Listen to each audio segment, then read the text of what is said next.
Welcome to 2 Samuel. I made a comment that these books appear to be improperly named. The book of Acts was actually the life and times of Paul.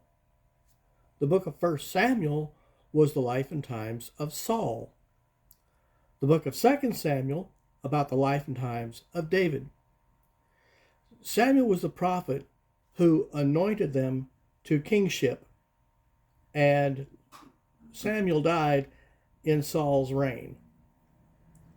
Saul was a horrible ruler, and David didn't fare too much better. Although David was more subdued about it, it is said that David was not only after God's heart, but that he wrote many of the verses found in Psalms. And anyone knowing the Bible knows that Psalms is a book about poetry and songs. Chapter 1 is David crying over Saul. An Amalekite came to David with Saul's crown and armband. The Amalekite told David that Saul was dead. The Amalekite stated he had killed Saul. David knew it wasn't that way, because the Amalekite would have been quite afraid of Saul. He then ordered this Amalekite to be killed for lying to him. The truth is in my last video. Go see it. David spent the rest of the chapter lamenting over Saul and Jonathan. David ordered that his men be taught the song of the bow, which is in the book of Jasher. This is a book of songs that David knew about. The Bible is a Canaanized book. This means it meets certain criteria brought forth by the Catholic Church. If you were of unknown authorship or didn't follow what was for lack of doctrine, acceptance in religious communities, or connected to apostolic or prophetic traditions, you were not canonized. My view is that if it was good enough for the people of the Bible to speak of it, it should have been good enough to be put in. Censorship. You also have the book of Enoch and other books not included. Enoch had writings of things in the Bible that, if you read them, would sound worse than the book of Revelation. I almost dare you to look up anything from the book of Enoch as it is on the internet. By the way, Enoch is in the Bible, but not in his book. Chapter 2. After lamenting over Saul and Jonathan, David went to Hebron.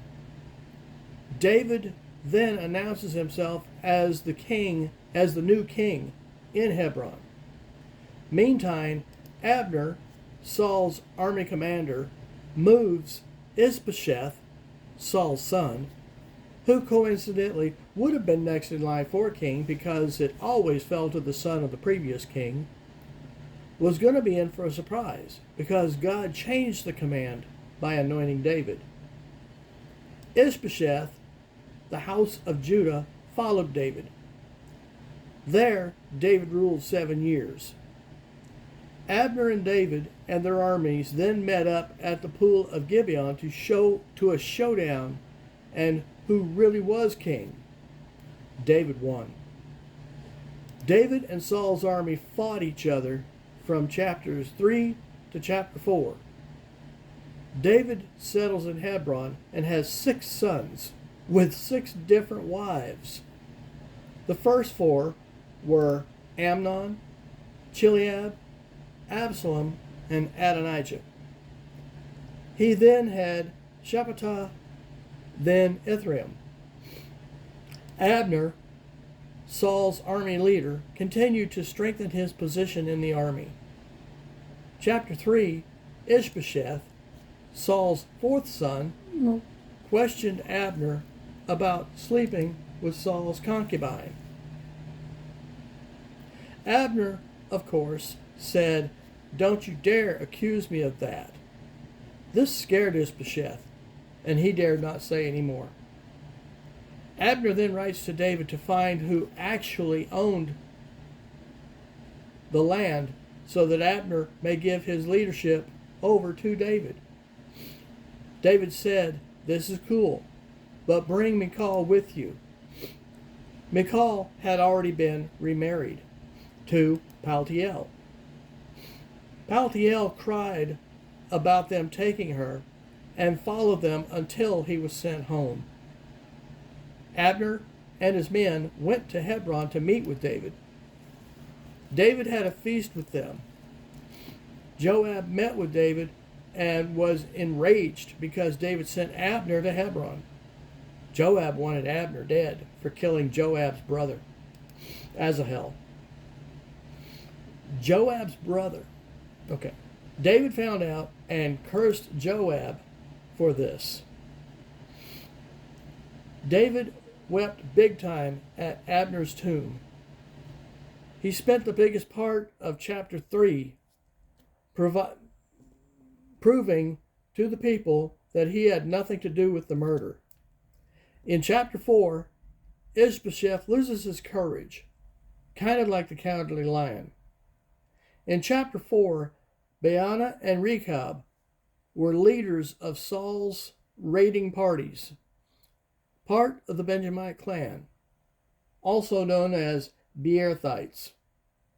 Mephibosheth, Jonathan's son, who became lame on his feet due to an accident with the aid of his nurse, fled from home where Baanah and Rechab were headed. They arrived in the heat of the day while the king was taking a nap. They stabbed him. They stabbed Ishbosheth in the stomach and slipped away with his head. They brought it to David. David explained to them how he killed the man who brought him the news of Saul being dead and that he had killed him.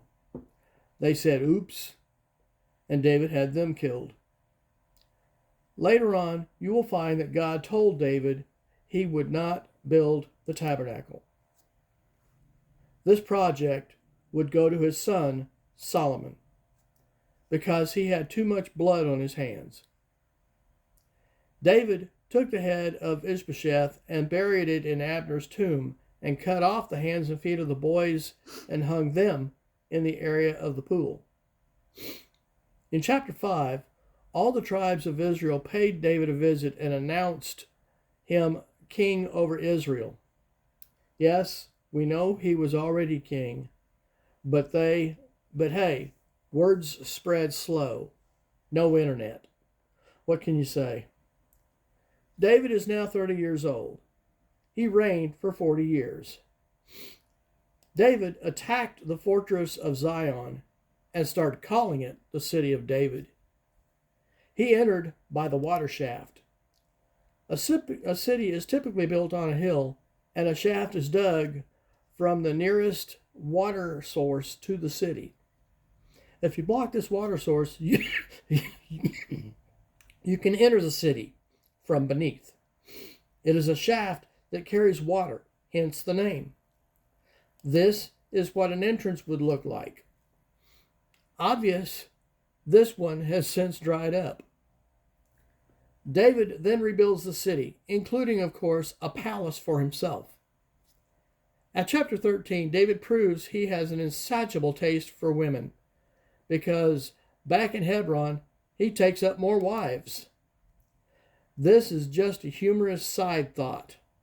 Forget for a moment about having to listen to so many women. A woman's desires need to be met like a man's. David must have had a fantastic libido. We aren't talking of a harem, because a harem, the him and her event, may not happen at all. Whereas taking her as a wife, David must have been some stud. Verse 15 is now roll call of children from them. Bragger. That's all I have to say. Wait a minute. This is where Nathan and Solomon come in. At verse 17, the Philistines have relocated David and are headed after him. He finds this out and heads for the stronghold. David then asks God if he should go after them. You guessed it, he whooped them again. Those Philistines decided to try again later. So David, as I've told you that you should be doing, ask God first, attack or not. And this time God said no. In essence, don't be cocky. A side note, it was hot there and they grew balsam trees for shade.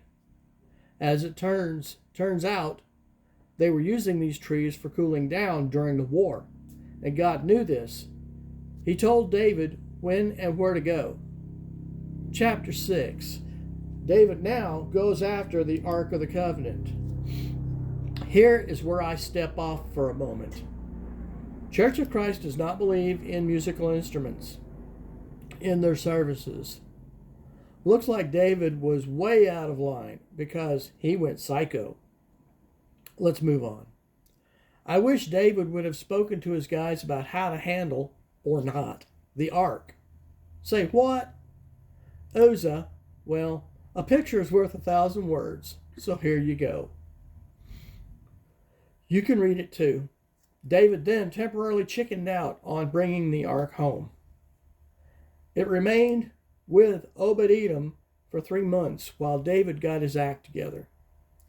By 612, David came up with moving the ark a few feet and sacrificed for the ark, and a few feet, and so on, until he had it where he wanted it.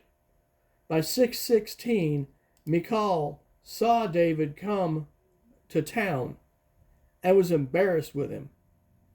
Next, we will deal with David and the ark and Michal. We will go to 2 Samuel 002. See you there. It is interesting.